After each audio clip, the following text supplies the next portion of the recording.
Assalamualaikum warahmatullahi wabarakatuh. Di sini saya akan menjelaskan lagi tentang pokok isi Al-Qur'an, bab 5 Quran Hadis kelas 10 Madrasah Aliyah.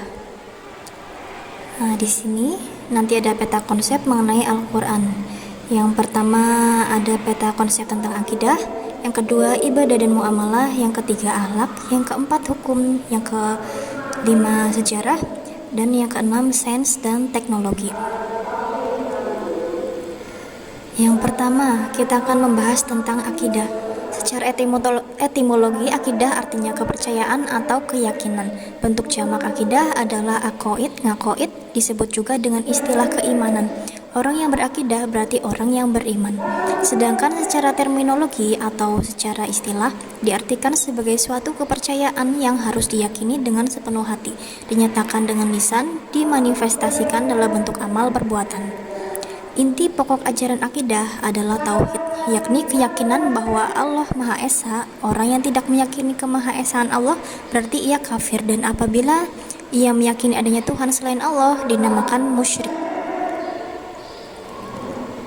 Selanjutnya, dalam akidah Islam, di samping kewajiban untuk meyakini bahwa Allah itu Esa, juga ada kewajiban untuk meyakini rukun-rukun iman yang lain, yakni iman kepada Allah Subhanahu wa Ta'ala, iman kepada malaikat Allah, iman kepada kitab-kitab Allah, iman kepada rasul-rasul Allah, iman kepada hari akhir, dan iman kepada qada dan qadar. Penjelasan Al-Quran tentang pokok ajaran akidah yang wajib diyakini oleh umat manusia, umat Islam terutamanya, antara lain terdapat dalam Quran surat Al-Ikhlas 112 ayat 1-4.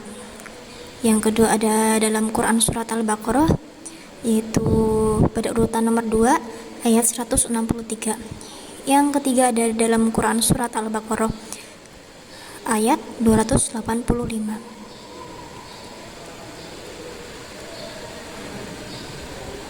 Lafaznya ya, ini lafaz yang menceritakan tentang akidah di dalamnya. Selanjutnya lagi ada tentang ibadah dan muamalah. Secara bahasa, abada ya'idu abdan atau ibadatan, yang artinya mengabdi atau menyembah. Sedangkan secara istilah berarti menyembah atau mengabdi sepenuhnya kepada Allah Subhanahu wa Ta'ala dengan tunduk, taat, dan patuh kepadanya. Al-Quran menegaskan bahwa tujuan penciptaan jin dan manusia hanyalah untuk beribadah kepada Allah Subhanahu wa Ta'ala sebagaimana terfirman dalam surat Az-Zariyat ayat 56. Bismillahirrahmanirrahim. Wa ma khalaqtul jinna wal insa illa liya'budun, yang artinya tidaklah aku menciptakan jin dan manusia kecuali untuk beribadah kepadaku. Selanjutnya lagi tentang lanjutan dari ibadah. Sedangkan macam-macam sifat ibadah ada dua. Dari sisi tata caranya, yang pertama ada ibadah madhah, yaitu ibadah yang tata cara dan tekniknya telah ditentukan secara jelas dalam syariat, seperti sholat, puasa, zakat, dan haji. Sedangkan yang kedua ibadah ghairu madhah, artinya ibadah yang bersifat umum, tata caranya tidak ditentukan secara khusus, contohnya seperti membaca Al-Quran atau bersedekah. Berarti ini ibadah, yaitu amalan harian.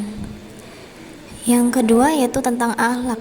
Secara etimologi, akhlak berarti perangai, tingkah laku, tabiat, atau budi pekerti.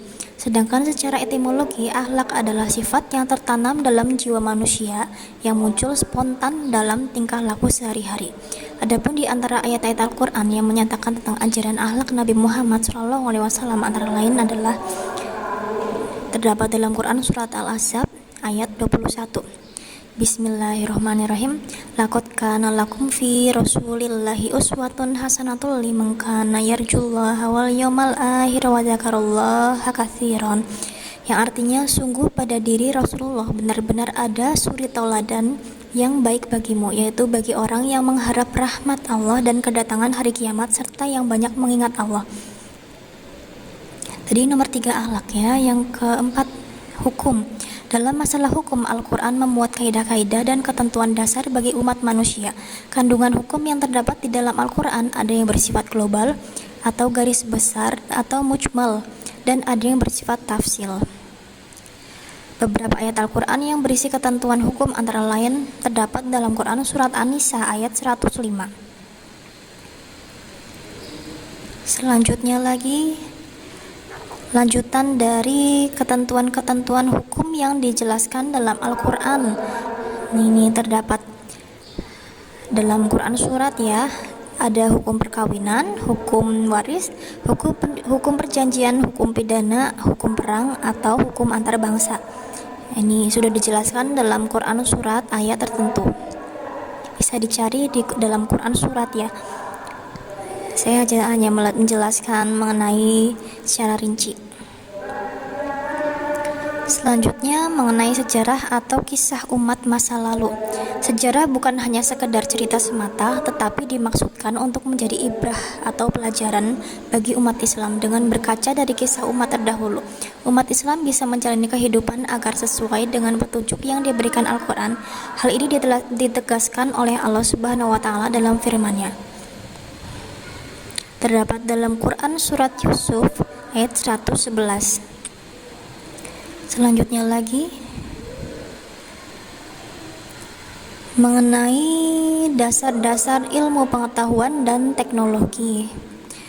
Sebagai kalamullah, Al-Quran banyak mengandung ayat-ayat yang memuat pengetahuan dan teknologi. Pengetahuan dan teknologi yang tersirat dalam kandungan ayat-ayat Al-Quran dapat dikembangkan guna kemaslahatan dan kesejahteraan hidup manusia.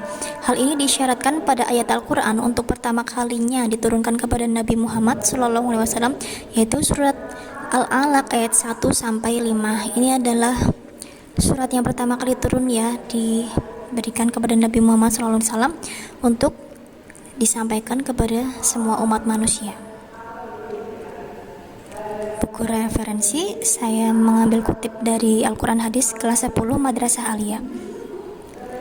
Semoga bermanfaat. Wassalamualaikum warahmatullahi wabarakatuh.